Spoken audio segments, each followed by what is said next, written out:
बिस्मिल्लाहिर्रहमानिर्रहीम। शुरू अल्लाह के नाम से जो बड़ा मेहरबान नहायत रहम करने वाला है। अस्सलाम वालेकुम, वेलकम टू माय किचन।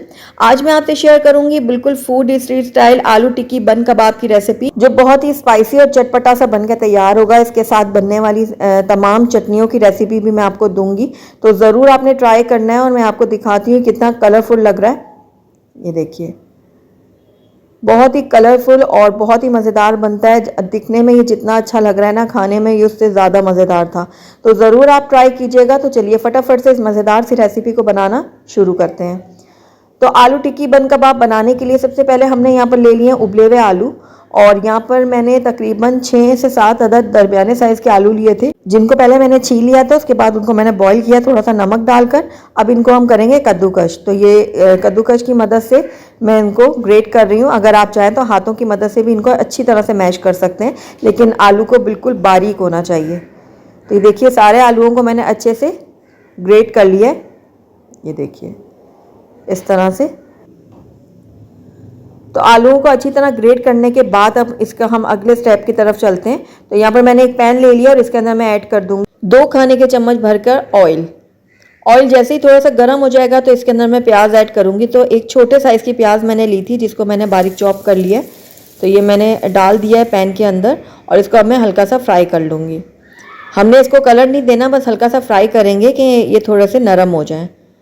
उसके साथ ही इसके अंदर मैं ऐड कर दूंगी हरी मिर्चें बारीक कटी हुई। तो ये आप अपने टेस्ट के अकॉर्डिंग डाल सकते हैं। मैंने 3 से 4 अदद बारीक कटी हुई हरी मिर्चें इसमें ऐड की हैं। इसको भी मैं कुछ देर के लिए पका लेती हूँ। अब इसके अंदर हम डालेंगे कुछ सूखे मसाले। तो सूखे मसालों में मैंने यहाँ पर लिया है कुटी हुई लाल मिर्च 1 चाय का चम्मच, लाल मिर्च का पाउडर लिया मैंने 1 चाय का चम्मच, चाट मसाला लिया मैंने 1 चाय का चम्मच, मैंगो पाउडर यानी कि आमचूर जो होता है वो लिया मैंने 1 चाय का चम्मच, नमक मैंने हाफ टी स्पून लिया, क्योंकि मैंगो पाउडर और चाट मसाला में भी नमक होता है थोड़ा, तो उसके लिए मैंने यहाँ पर कम इस्तेमाल किया, क्योंकि हमने बॉईल करते वक्त भी आलूओं में नमक ऐड किया था। हल्दी मैंने हाफ टी स्पून लिया, धनिया पाउडर मैंने 1 टीस्पून लिया, और भुना हुआ कुटा हुआ ज़ीरा लिया मैंने 1 टीस्पून। अब सारी चीज़ों को मैं अच्छी तरह से मिक्स कर लूँगी।